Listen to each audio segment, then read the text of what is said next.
గతంలో లేదన్నారు. అంటే ఒక దీర్ఘకాల దృక్పథం 40-50 ఏళ్ల పాటు. ఈసారి ఓడిపోతే కుంగిపోవడం కాకుండా కొన్ని లక్షల మంది కార్యకర్తలు ఆ లక్ష్యాల్లో కొన్నైనా నమ్మి ఈ దేశ ఐక్యతను, లేకపోతే దేశంలో మన సంస్కృతి అని చెప్పాను, లేకపోతే దేశ అభివృద్ధిను, గొప్ప దేశం అని ఏదో రకరకాలు, అది మనం ఒప్పుకోకపోవచ్చు, నిజమనవచ్చు, అబద్ధం కావచ్చు, కానీ దానికి నమ్మి పనిచేయడానికి సిద్ధంగా ఉన్నారు. ఆ పార్టీ కూడా ఒక్కరోజు అర్జెంటుగా పవర్లోకి వచ్చేయాలని ఈ మధ్య కొన్ని చోట్ల చూపెడతాం తొందరపాటు. కానీ మొత్తం మీద ఏంటంటే ఇవాళ వచ్చినా రాకపోయినా పర్లేదు, రేపు ఉనికిని కాపాడుకోవాలని చెప్పిన ప్రయత్నం చేస్తున్నది.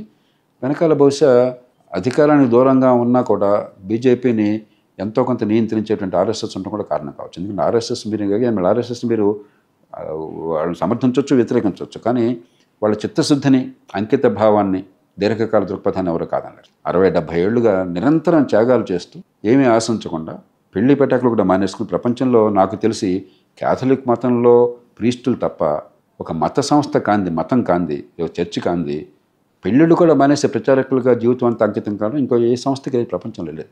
దాని ఫలితం బీజేపీ అనుభవిస్తుంది. ఆ బీజేపీ కొంచెం ఆ అంకిత భావాన్ని కొనసాగించినంత కాలం కాంగ్రెస్ పార్టీలాగా కేవలం అధికార దాహంతో డబ్బులు అధికారం తప్ప ఇంకోటి లేదనే పరిస్థితికి దిగజారకుండా ఉన్నట్టయితే ఖచ్చితంగా బీజేపీ వేరే పార్టీకి కనిపిస్తుంది. ఎందుకంటే నాయకత్వాన్ని పెంచే ప్రయత్నం చేస్తున్నారు. అదివరకు కేవలం అగ్రవర్ణాల పార్టీ, ఇప్పుడు బలహీన వర్గాలు, దళితులు నాయకత్వం నిజంగా పెంచుతున్నారు. ఊరికే పైపైన చూపెట్టడం కాదు. ఒక మోదీ నిజమైన నాయకుడిగా వచ్చాడు, కానీ ఎవరో అండతో పై వాళ్ళు పెట్టి ఒక ముహోటాగా రాలే. వివిధ రాష్ట్రాలు కూడా ప్రయత్నం చేస్తున్నారు. కాబట్టి బీజేపీ ఎదగడానికి కారణం ప్రధానం కాదు. మన ఎన్నికల వ్యవస్థలో మూడో పార్టీకి స్థానాలు లేనప్పుడు అయితే కాంగ్రెస్ మిగులుతుంది, లేదా ప్రాంతీయ పార్టీ మిగులుతుంది. కాంగ్రెస్ మిగలనప్పుడు చాలా చోట్ల కాంగ్రెస్ పోయింది కాబట్టి ప్రాంతీయ పార్టీకి బీజేపీకి మధ్య పోరాటం అవుతుంది. బీజేపీ కనుక అధికారం వదిలేసుకుంటే రాష్ట్రాల్లో అప్పుడు బీజేపీ ప్రాంతీయ పార్టీకి మిలాఖత్ అవుతుంది.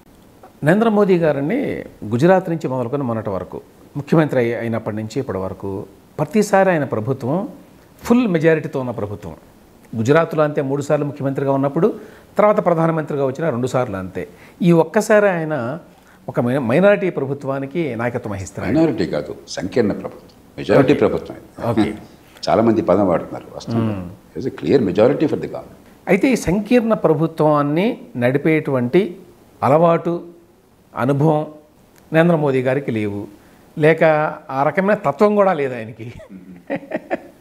అంటే ఆయనకి కొంచెం ఏకపక్షంగా తానే అన్నీ నిర్ణయించేటువంటి వ్యక్తి. అట్లా నడిచింది ఆయనకి గత చాలా సంవత్సరాలు. ఖచ్చితంగా మోదీ గారు అధికార కేంద్రీకరణ హ్యాండ్సామ్. ఆయన పని ఉదాహరణకి ప్రభుత్వ పథకాలు కానీ మిగతావి కానీ చాలా పర్సనల్గా మానిటర్ చేయడం మనకు అలవాటు. దానిలో అనుమానం అందరికీ తెలిసిన విషయం. అందుకని ఫలితాలు కూడా వచ్చినాయి. మన వ్యవస్థ అంతా అవ్యవస్థ అయిపోయింది కాబట్టి మీరు పర్సనల్గా కూర్చుంటే తప్ప పని జరగని పరిస్థితి వచ్చింది మన కర్మ కొద్ది. కాబట్టి చాలామందిలో ఈ సందేహం అన్నమాట వాస్తవం. కాలం చెప్తుంది ఏం జరుగుతుందని చెప్పి. ఎందుకంటే అనుభవం ఉన్నవాళ్ళు పరిస్థితులను బట్టి వాళ్ళు పంథాని, అవసరాన్ని బట్టి వ్యూహాలు మార్చుకుంటారు. ఆయన లక్ష్యం చాలా స్పష్టమైనది. ఎవరేం చెప్పినా కూడా ఆర్థికాభివృద్ధి దేశంలో కావాలి, పెట్టుబడులు పెరగాలి, మౌలిక సదుపాయాలు ఎవరికి తీసిపోకూడదు అన్నది చాలా బలమైన లక్ష్యం. అదే సమయంలో వాజ్పేయి గారు కాలంలో వాళ్ళు చేయలేకపోయింది మోదీ గారు చేసింది ఏంటంటే బేదలను గురించి నేను పట్టించుకుంటాను, సంక్షేమం కూడా అవసరమే, రెంటిని కలుపుతానని చెప్పిన విషయం గట్టిగా ఆయన చూపెట్టాడు. మూడు, ఆర్థిక క్రమశిక్షణ. ప్రభుత్వ వనరులను అంత పొదుపుగా వాడే ప్రధానమంత్రి ఇటీవల కాలంలో ఎవరు లేరు వాజ్పేయి గారి తర్వాత. అంత పందేరాలు చేయడం కాకుండా అందుకనే ఆర్థిక పరిస్థితి, ప్రభుత్వ ఆర్థిక పరిస్థితి మరింత బాగుపడుతుంది క్రమక్రమంగా. చాలా పొదుపరితనంతో, వృధా ఖర్చులు లేకుండా చేయడం, చాలా సమయంతో. ఇవన్నీ ఉన్నప్పుడు, లక్ష్య అయినప్పుడు, మరి రాజకీయ పరిస్థితులు మారినప్పుడు ఒకప్పుడు ఒక నిర్ణయం చేసి టకామని చెప్పని ప్రకటించేది ఇప్పుడు 10 మందితో కూర్చోవాలి. ఆనాడు అలా ప్రకటించిన కొన్ని సందర్భాల్లో వెనక్కి వెళ్ళారు కదా. మరి రైతు చట్టాలు ఉన్నాయి, ఖచ్చితంగా మంచి చట్టాలు. నేను అప్పటికిప్పటికీ మళ్ళీ స్పష్టంగా చెప్తున్నాను, 3 చట్టాలు మంచివే. అది కాదనే వాళ్ళు ఏం మాట్లాడుతున్నారో దేవుడి కొరుక.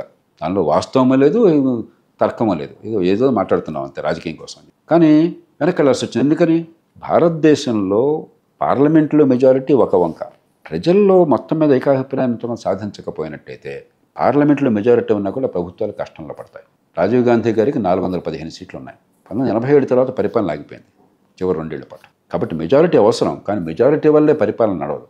ఈయనకి ఆ చాతుర్యం ఉంది. ప్రజలను ఆకట్టుకుని ప్రజలకు అర్థమయ్యేటి ఉపలంగా చెప్పి ఆ దారి నడిపించే చాతుర్యం ఉంది. కాబట్టి లక్ష్యం ఫలాందని స్పష్టంగా ఉంది. కాబట్టి రాజకీయంగా కొన్ని ఇబ్బందులు అయితే పరిస్థితుల్ని అర్థం చేసుకుని మరింత కలిపి కట్టుకుపోవాలి. ఎందుకంటే మెజారిటీ స్పష్టమైన మెజారిటీ ఉంది, దానిలో అనుమానం లేదు.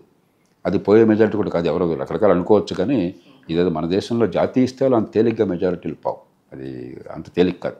ఒకవేళ పోయినా కూడా ప్రజలు దాన్ని హర్షించరు. వాజ్పేయి గారిని అన్యాయంగా ఓడించారు ఒక్క ఓటుతో. ఆయన కొనాలనుకుంటే 25 మంది ఎంపీలు కొనుండొచ్చు, కొనలా. మళ్ళీ ప్రజల ముందుకు వెళ్ళాడు ధైర్యంగా. మళ్ళీ ప్రజలు ఎక్కువ ఆదరించారు. కాబట్టి మళ్ళీ ఇది పడేస్తాం అనుకుంటే చాలా పొరపాటు. ప్రజలు ఇంకెక్కువ ఆదరిస్తారు. కాబట్టి పోతుందన్న భయం లేదు. కానీ కలుపుకుపోవాలి. ఆ చాతుర్యం ఆయన చూపెడతారు, ఆశిద్దాం మనం.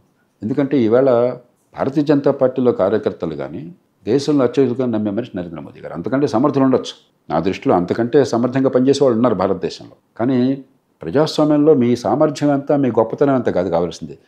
ప్రజలు మిమ్మల్ని ఎంత ఆదరిస్తున్నారు అన్నది ముఖ్యం. ప్రజలు ఆయన ఆదరిస్తున్నారు. ఆయనకి సాటి నాయకుడు లేడు దేశంలో ఇవాళ. ఏ కారణం ఉన్నా కానీ అది ఉన్నంతకాలం ఆయన కనుక కొంచెం పరిస్థితులు అర్థం చేసుకుని 10 మందిని కలుపుపోదాం అన్న ఒక్క తత్వం ఉంటే చాలు. మిగతా పంథా మార్చక్కర్లేదు. ఒక పంథా మార్చాల్సింది ఏంటంటే ఇంక్లూజివ్ గ్రోత్, స్పష్టమైన ఒక ప్రణాళిక కావాలి. ఆ సంకేతాన్ని నేను అర్థం చేసుకోవాలి. గతాన్ని కొనసాగించడం కాదు. ఈ ఎలక్షన్ నుంచి ఆయన నేర్చుకోవాల్సింది గ్రోత్ను కోరుతున్నారు, అభివృద్ధిని కోరుతున్నారు. కానీ దానిలో మా భాగస్వామ్యం ఏదైనా ప్రజలు ఆశిస్తున్నారు. దానికోసం స్పష్టమైన ఏర్పాట్లు చేయాలనే విషయం అర్థమైనట్టయితే ఈ ప్రభుత్వానికి ఢోకా లేదు. బహుశా భవిష్యత్తు కూడా మరింత బాగుంటుంది. మీరు రైతు చట్టాల గురించి ప్రస్తావిస్తే నాకు ఇంకో విషయం గుర్తుకొచ్చిందండి. ఈ మధ్యకాలంలో ల్యాండ్ టైటిలింగ్ యాక్ట్ గురించి కూడా చాలా పెద్ద ఎత్తున చర్చలు జరిగినాయి. అది కేంద్ర ప్రభుత్వం తయారు చేసిన మోడల్ చట్టము. ఆ చట్టం ఉద్దేశం మంచిది. దాని మీద ఇక్కడ ప్రతిపక్షాలు పెద్ద ఎత్తున గొడవ చేసినాయి. అదొక కారణం జగన్మోహన్ రెడ్డి గారి ఓటమికి అని కూడా చెప్తూ ఉంటారు. అయితే మీ అభిప్రాయం ఏంటో ఒకటి ల్యాండ్ టైటిలింగ్ చట్టం మీద? నేను ఎలా చూశానంటే దాన్ని ల్యాండ్ టైటిలింగ్ చట్టంలో చాలా మంచి ఉన్నప్పటికీ జగన్మోహన్ రెడ్డి గారు కొంత మార్చాడు దాని చట్టాన్ని, ఒక సమస్య. రెండవది ఆయన ప్రభుత్వం పట్ల ఉన్న అపనమ్మకం వల్ల దీన్ని ఇంకా ఎక్కువ నెగిటివ్ లైట్లో చూశారేమో అని అనుకుంటున్నాను నేను. చెప్పింది చాలా వాస్తవం. భూమి విషయం అంటే గత 80-90 ఏళ్ల నుంచి ఈ దేశంలో చాలా నాశనం చేశాం. తెల్లవాళ్ళు ఉన్నప్పుడు బ్రిటిష్ ఇండియాలో ప్రతి 30 ఏళ్లకి విధిగా ప్రతి చదరపంగుళం భూమిని సర్వే చేసి సెటిల్ చేసేవాళ్ళు. సెటిల్మెంట్ అనేవాళ్ళు. సెటిల్మెంట్ ఆఫీసర్ ఉండేవాళ్ళు. సెటిల్మెంట్ రిజిస్టర్లు ఉండేవి. అది మోరలెస్ బైబిల్. ఫలానా భూమి రమేష్ గారి కుటుంబందా కాదా, రమేష్ గారిదా కాదా, సెటిల్మెంట్ రిజిస్టర్లో ఉంటే అది ఫైనల్. అంత పకడ్బందీగా చేసేవాళ్ళు. ఉన్నతాధికారులు, ఐసీఎస్లు, సీనియర్ మోస్ట్ ఆఫీసర్లు పెట్టేవాళ్ళు. చాలా పకడ్బందీగా జరిగేది. స్వతంత్ర భారతం వచ్చాక దేశంలో ఒక్క చోట కూడా ఈ సర్వే సెటిల్మెంట్ జరగదు. మనకి వలస పాలకులు చేసిన మంచి పాలన స్వతంత్ర పాలకులు ఇవ్వలేకపోయినారు. మనకు దేశం అంతా ఒక్క ఎక్సెప్షన్ లేదు. Not a single exception. Last survey జరిగిన దేశంలో 2వ ప్రపంచ యుద్ధం ముందు, అంటే 39లో 2వ ప్రపంచ యుద్ధం వచ్చింది. 85 ఏళ్ళైంది. 90 ఏళ్ల క్రితము, 90 ఏళ్ళ నుంచి 120 ఏళ్ల క్రితం జరిగింది. దాంతో చాలా చోట్ల ఈ భూములు కొంచెం గందరగోళాలు వచ్చినాయి. ఎందుకంటే తాతల పేర్లు ఉంటుంది, ముత్తాతల పేరు ఉంటుంది. ఈయన నుంచి ఆయన కొనేస్తే ఆయన పేరు సరిగ్గా నమోదు కాదు, లేకపోతే ఎక్కడ పొరపాటు రాసి ఉంటారు. పట్టదారు పాస్ పుస్తకాల చట్టం మే సర్వీసులో చేరినప్పుడు వచ్చింది. ఆనాడు రెవెన్యూ మంత్రిగా దాని గురించి మాట్లాడటం నేను ట్రైనింగ్లో ఉండగా విన్నాను. ఈ మధ్య దాకా పాస్బుక్లు అందాయి కదా, లంచం లేకుండా పాస్బుక్లు. నేను ఎన్నోసార్లు లోక్సత్తా ఉద్యమం పెట్టిన తర్వాత బహిరంగంగా అన్ని సమావేశాలు అడిగా ఉన్నాయి. లంచం లేకుండా మీలో ఒక్కళ్ళకి పాస్బుక్ వచ్చిందా అని చెప్పని ఒక్కళ్ళు చేయలేకపోయినారు. చండాలంగా చేశారు. అందుకనే నేను పరిపాలనా సంస్థల సంఘంలో సభ్యుడిగా ఉండగా నేను ప్రత్యేకంగా ఈ ల్యాండ్ టైటిలింగ్ చట్టం ఒకటి రావాలని చెప్పని గట్టిగా వాదించాను. హైదరాబాద్లో రాజశేఖర్ గారు ముఖ్యమంత్రిగా ఉండగా మా కమిషన్ అంతా వచ్చి సమావేశం పెట్టి అప్పుడు ఈ రకంగా చేయాలని గట్టిగా మేము మొత్తుకున్నాం. దానికోసం జాతీయ స్థాయిలో నేను ఒప్పించి ఆనాడు ఒక 1000-2000 కోట్ల రూపాయలు కేటాయింపు చేశాను. ల్యాండ్ టైటిలింగ్ కోసం చెప్పిన సర్వే కోసం ప్రభుత్వాలు చేసినట్టయితే దానికి డబ్బులు కేటాయించి ఏర్పాటు చేసాం. ఇనిషియల్గా కొంత అమౌంట్ ఉంటే అవసరం పెట్టి పెంచవచ్చు అని చెప్పాను. రాజశేఖర రెడ్డి గారు ఇప్పుడు మా భూమి పథకాన్ని చేపట్టారు. మా భూమి అని చెప్పిన పేరుతో, భూమి అన్న పథకం పేరుతో నిజామాబాద్ జిల్లాలో పైలట్గా తీసుకున్నారు. కానీ ఆపేశారు. వాధ్వా కమిటీని జాతీయ స్థాయిలో ఏర్పాటు చేశారు. ఈ ల్యాండ్ టైటిలింగ్కి రకరకాల మార్గాలు ప్రపంచంలో ఉన్నాయని చెప్పని. ఈ నేపథ్యంలో ఏంటంటే చాలా పకడ్బందీగా చేయాలి. మన దేశంలో అత్యధికుల ప్రజలకి భూమి, ప్రపంచంలో ఎక్కడైనా సరే ఆస్తి హక్కు ప్రాణాన్ని వదులుతారు, కానీ ఆస్తి హక్కును వదలడం చాలా కష్టం. కాబట్టి పూర్తిగా విశ్వసనీయత కావాలి. మీరు అన్నారు ఇందాక, విశ్వసనీయత లేనప్పుడు తాటి చెట్టు కింద మీరు పాలు దాగిన కూడా కళ్ళనుకుంటారు, మీ మీద నమ్మకం లేకపోతే. రెండోది, హైకోర్టుకి చివరి దశ వెళ్ళటం తప్పితే అంతా ఎగ్జిక్యూటివ్ అధికారుల చేతిలోనే పెట్టారు. ఇందాక అనుకున్నాం మనం, అధికారులంతా కూడా అధికారం ఉన్న రాజకీయ నాయకుల చేతిలో పూర్తిగా బానిసలుగా మారిపోయినారు. ఇది అందరికీ తెలిసిన విషయమే. కాబట్టి నమ్మకం లేదు. మాఫియా పాలన నడుస్తోంది, భూములు కొట్టేస్తున్నారు, కబ్జా చేసేస్తున్నారు. అది కూడా వాస్తవము. ఈ 3 కలపండి ప్రజల మనసుల్లో. మనం విడివిడిగా చూస్తున్నాం కన్వీనియన్స్గా. ప్రజలు ఏమనుకుంటారు, ఈ 3 కలిపితే మన భూములన్నీ దోచేసుకోవడం కోసం వచ్చారు వీళ్ళు అని చెప్పని. కాబట్టి ప్రజల్లో విశ్వాసాన్ని నెలకొల్పి ప్రతి స్థాయిలో కూడా చెక్స్ అండ్ సేఫ్ గార్డ్స్ పెట్టి 100% సర్వే సెటిల్మెంట్కి ఏర్పాట్లు చేసి పారదర్శకంగా చేసి కోర్టుల ప్రమేయాన్ని కనుక ఒప్పుకున్నట్టయితే పద్ధతి ఇంకో రకంగా ఉంటుంది. ఇప్పుడైనా కూడా ఆ రకంగా ఏర్పాటు చేయాలి. చివరి ప్రశ్న సార్, మీరు గతంలో మన్మోహన్ సింగ్ గారు ప్రధానిగా ఉన్నప్పుడు ఇక్కడ గవర్నమెంట్లో కొంత వర్క్ చేశారు వాళ్ళతో కలిసి. ఈ మధ్యకాలంలో బీజేపీ వాళ్ళు వచ్చిన తర్వాత చేశారో లేదో నాకు తెలియదు, కానీ మన్మోహన్ సింగ్ గారి ప్రభుత్వానికి ఇప్పుడున్న మోదీ గారి ప్రభుత్వానికి తేడా ఏమిటి, మంచి చెడులు ఏమిటి? మన్మోహన్ సింగ్ గారు అత్యంత సౌమ్యులండి. అంత నిజాయితీపరుడు, అంత వినమ్రత ఉన్న మనిషి ఇంకొకళ్ళు ఉండరు. అలాగా నిష్కలంక దేశభక్తుడు. ఎవరెన్ని మాటలు చెప్పినా కూడా దేశం పట్ల అపారమైనటువంటి మమకారం, దేశ భవిష్యత్తు పట్ల అవగాహన ఉన్న మనిషి. కానీ సమస్య ఏంటంటే ఆయన ఏనాడు కూడా తాను ప్రభుత్వానికి నాయకుడిని అనుకోవాలి. ఆయన ఫైల్ వస్తే నా వరకు నేను చేస్తాను అనుకున్నాడు, కానీ ప్రభుత్వాన్ని నేను శాసించాలి, నేను నాయకత్వాన్ని ఇవ్వాలి, నేను మార్గం చూపెట్టాలి అనుకోవాలి. ఎప్పుడైతే మన దేశంలో మన వ్యవస్థలో ప్రధానమంత్రికి అత్యంత విశిష్టమైన స్థానం. ఆయన పేరుకి ప్రైమ్ సెంటర్ ప్యారిస్ అంటారు. అందరిలో మొట్టమొదటివాడు అన్నా కూడా అది ఒక కాగితం మీద. ప్రపంచమంతా కూడా ఈ ప్రధానమంత్రి వ్యవస్థ వెస్ట్ మినిస్టర్ పద్ధతిలో ఒక ప్రెసిడెన్షియల్ వ్యవస్థగా అయిపోయింది. ప్రధానమంత్రి దేశానికి నాయకుడు. ఆ నాయకత్వాన్ని ఇవ్వాలి, ఆ మార్గాన్ని చూపెట్టాలి. నియంతృత్వంతో కాదు, ఒక స్పష్టమైనటువంటి సంకల్పంతోనూ నాయకత్వ లక్షణాలతోనూ దారి చూపెట్టేది ఇంతను ఆయన ప్రయత్నం చేయాలి. ఆయన చేతనైన మేరకు, అంటే ఆయన కూడా నేను ఒక మంత్రిని, ఒక అధికారిని, నా దగ్గర ఫైల్ ఆ రకంగా చేసేవాడు. ఉదాహరణకి ఆ రోజుల్లో మీకు గుర్తుందో లేదో, మన రాష్ట్రంలో ఈ వరి ఉత్పత్తి బాగా ఎక్కువైపోయి మరి డిమాండ్ తగ్గిపోయి ధర పడిపోయింది. మన మూర్ఖ ప్రభుత్వం, రాష్ట్ర ప్రభుత్వం పక్క రాష్ట్రాల్లో రేటు బాగా ఉంటే ఈ రాష్ట్రాల నుంచి పక్క రాష్ట్రానికి వెళ్ళడానికి లేకుండా నిషేధాలు పెట్టింది. నేను పాదయాత్రలు చేసి ఆ నిషేధాలను ఉల్లంఘించి రేటు సమానమైతే చేశాను. బాగా మంచి రేటు వచ్చింది. కానీ అది కూడా చాలదు. అంతర్జాతీయంగా రేట్లు బాగున్నాయి. ఆ రోజున 2011 ప్రాంతాల్లో ప్రపంచ మార్కెట్లో బియ్యం రేట్లు బాగున్నాయి. ఎగుమతులు నిషేధించింది జాతీయ స్థాయిలో ప్రభుత్వం. నేను మొత్తం సమాచారం అంతా సేకరించి ఢిల్లీ వెళ్ళి ప్రధానమంత్రి గారితో కూర్చున్నాను. నేను ఆ రోజున గంటన్నర సేపు కూర్చున్నాను. నేను ఇద్దరే ఉన్నాం, 1-to-1. మధ్యాహ్నం 12 కూర్చున్నాము, 1:30 దాకా కూర్చున్నాం. 3 అంశాలు ఆ రోజున మాట్లాడినా. మొట్టమొదటి అంశం ఈ బియ్యం సంగతి. నేను విషయం అంతా ఆయనకి చెప్తే నాకు అంత గమనంలోకి లేని అంశాలు ఉన్నాయని చెప్పారు. నాకు ఫుడ్ గ్రెయిన్స్ గురించి మాట్లాడితే, జయప్రకాష్, సింధులో పాకిస్తాన్లో వరదలు వచ్చినాయి, దాంతో అక్కడ ఉత్పత్తి వరి కాకపోయినా కూడా గోధుమ ఉత్పత్తి పడిపోయింది, కాబట్టి ఇంకా డిమాండ్ పెరిగిందన్నారు. అలాగే సైబీరియాలో కొంచెం పంటలు దెబ్బతిన్నాయి, గోధుమ తగ్గిందన్నారు. నేను చెప్పాను, ప్రధానమంత్రి గారు నేను చాలా స్టడీ చేసి వచ్చాను, ప్రధానంగా రైస్ని గురించి స్టడీ చేశాను నేను. మీకు నాకంటే 2 విషయాలు ఎక్కువ తెలుసు. మీరు గొప్ప ఆర్థికవేత్త. పక్క దేశాల్లో రేటు బాగుంటే మన దేశంలో రేటు తక్కువ ఉంటే ఈ విషయాలు నాకంటే ఎక్కువ తెలిసి మీరు ఎందుకని నిషేధం విధించంటే తీసుకున్నారు. కానీ చివరికి ఆయన చేశారు. ఎలా చేశారు, తీరేంటి అంటే, అక్కడ మన్మోహన్ సింగ్ గారు ఉన్నటువంటి ఆయన తత్వం, ఆయనకున్న ఇబ్బందులు అర్థమవుతాయి. ఆ మంత్రికి ఫోన్ చేసి ఏంటిది మనం దీన్ని మారుద్దాం అలా. మంత్రి ఎవరు? శరద్ పవార్, వ్యవసాయ మంత్రి. లేకపోతే మరొక మంత్రి ఇంకా అన్నాడు, ట్రేడ్ చూసే ఆయన. ఆ చెప్పే సాహసం లేదు. నేను బయటకు రాగానే అరగంటలో ఆర్బీఐ గవర్నర్ నుంచి నాకు ఫోన్ వచ్చింది. ఆయన ఫోన్ చేసి, జయప్రకాష్ మీరు పీఎంని కలిశారట అన్నారు. అవునన్నాను. పీఎం గారు నాకు ఫోన్ చేస్తున్నారు. ఏమిటన్నాను. జయప్రకాష్ అలా చెప్పారు, మరి మీరు నాకు రిపోర్ట్ ఇవ్వని అడిగారు నన్ను. నాకేం సంబంధం లేదు, నేనేం చేయమంటావు అన్నాడు. నేను చెప్పాను, అయ్యా ఆయనకి చేయాలని ఉంది, ఆయనకి విషయం అర్థమైంది, కానీ నేను చెప్పాను కాబట్టి చేస్తాను అనలేరు కదా, ఆయనకు అధికారికంగా ఒక రిపోర్ట్ కావాలా, ఎవరిని అడగాలో తెలియట్లేదు దానికి, ఎవరి మీద నమ్మకం లేదు, మీరు ఒక అధికారి, గతంలో ఫైనాన్స్ సెక్రటరీకి పనిచేశారు కాబట్టి మీ మీద నమ్మకం అన్నది, ఇండిపెండెంట్ సంస్థ కాబట్టి నాది కాదు అనుకోకండి మీరు దయచేసి, దేశం కోసం అని చెప్పని ఇందిరాగాంధీ ఇన్స్టిట్యూట్ అని జాతీయ స్థాయిలో ఆర్బీఐ చేతిలో ఒక బాంబేలో ఉంది, వాళ్ళకి అప్పచెప్పండి, నేను వాళ్ళకి పూర్తి సహకారం అందిస్తానని చెప్పంటే ఆయన ఆ రకంగా వాళ్ళతో కమిటీ ఏర్పాటు చేస్తే నేను వాళ్ళందరికీ డేటా ఇచ్చాను, వాళ్ళకి వెరిఫై చేసి రిపోర్ట్ ఇస్తే దాన్ని లిఫ్ట్ చేశారు. అప్పటి నుంచి ఇండియా బిగ్గెస్ట్ ఎక్స్పోర్టర్ రైస్కి, మన యుక్రెయిన్ యుద్ధం దాకా. అంటే చూడండి, చేయాలన్న మనసు ఉంది, కానీ చేసిన తీరు బ్యూరోక్రాటిక్ తీరు, ఒక నాయకుడి తీరు కాదు.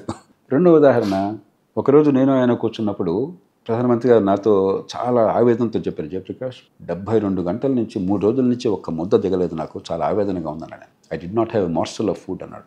ఏం ప్రధానమంత్రి గారు ఎందుకు అంత ఆవేదన ఉందని అడిగాను. మేధా పాట్కర్ హంగర్ స్ట్రైక్ చేస్తున్నది, నర్మదా డ్యామ్ హైట్ పెంచొద్దని చెప్పని. ఆ డ్యామ్ హైట్ పెంచడం దేశానికి అవసరము, ఋతుపవనాలు ఆధారపడ్డ దేశం ఇది, వరదలు వచ్చినప్పుడు నీళ్ళు నింపుకోకపోతే మనకి మిగతా కాలం నీళ్ళు ఎక్కడ ఉంటాయి, ఆ డ్యామ్ అవసరము. అదే సమయంలో రైతుల ప్రజలను కాపాడడం అవసరము. మరి ఆమీర్ ఖాన్ వచ్చాడు, ఆ రోజు ఆమీర్ ఖాన్ వచ్చాడు యాక్టర్. పేపర్లంతా ఆ రోజు హెడ్లైన్స్, ఇప్పుడు ఇంకా సోషల్ మీడియా అది లేదు అప్పుడు, కానీ పేపర్లంతా అదే హెడ్లైన్స్, గందరగోళం, టీవీ అంతా అదే చర్చ.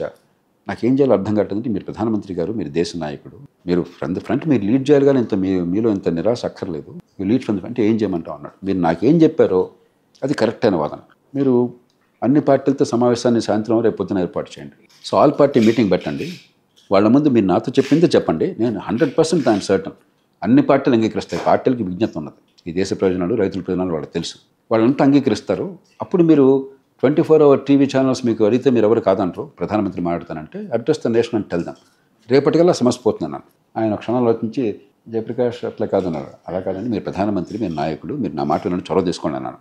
అలా కాదు, ఐ నీడ్ ఎ ఫేవర్ అన్నాడు. ప్రధానమంత్రి అంత పెద్ద మనిషి, నాకు ఫేవర్ కావాలంటే నేను ఏమంటాం, అంతే చెప్పండి, మీరు ఏమన్నా సరే, మీరు ఒప్పుకుంటేనే నేను ఒక కమిటీ వేస్తాను, సుప్రీంకోర్టు ముందు ఒక కేసు ఉన్నది, మీరు కనుక దానిలో కమిటీలో సభ్యులుగా ఉంటారంటే మీరైతే దేశ ప్రజలను కాపాడతారు నమ్మకం నాకుంది, వేగంగా పనిజరుగుతున్న నమ్మకం నాకుంది. లేకపోతే కమిటీ మళ్ళీ అన్యాయం చేయవచ్చు దేశానికి. మీరు ఒప్పుకుంటే ఆ కమిటీ వేస్తాను, మీరు ఆ రిపోర్ట్ వచ్చేట్టు ఏర్పాటు చేయండి అన్నారు. నేను వెంటనే ఒప్పుకున్నాను. ఆ కమిటీ ఏర్పాటు చేశారు. 35 రోజుల్లో రిపోర్ట్ ఇచ్చాము. తర్వాత సుప్రీంకోర్టు డ్యామ్ హైట్ని పెంచడానికి అనుమతి ఇచ్చింది. అంటే ఆయనకు స్పష్టంగా అర్థమైన విషయాలు కూడా ఆయన తీరు ఒక నాయకుడిగా చెబుతారు. మోదీ గారు ఏమిటంటే ఈ ఆయనకి మధ్యలో ఇవన్నీ జాంతానే అంత ప్రజలు మమ్మల్ని ఆదరించారు, నాకు ఆ బాధ్యత ఉన్నది, బాధ్యత నిర్వహిస్తాను, బాధ్యత నేను తీసుకుంటాను. ఎన్టీ రామారావు గారు ఎప్పుడు చెప్పేవారు, మా అధికారులు కొంతమంది ఆయన ఉన్న మంచి పని చేద్దాం అనుకున్నట్లయితే మంచిదే కానీ సార్ రాజకీయంగా ఇబ్బంది ఉంటుంది అనేవారు. రాజకీయం మీకెందుగా, ప్రజలు మమ్మల్ని అనుకున్నారు, ఏమన్నా ఇబ్బంది అయితే మేము చూసుకుంటాం, రాజకీయాలు మీకు అనవసరం, మంచిగా కదా చెప్పండి అంతే అనేవాడు. అది నాయకుడి లక్షణం. అది నరేంద్ర మోదీ గారు. థ్యాంక్ యూ సార్, చాలా టైం ఇచ్చారు.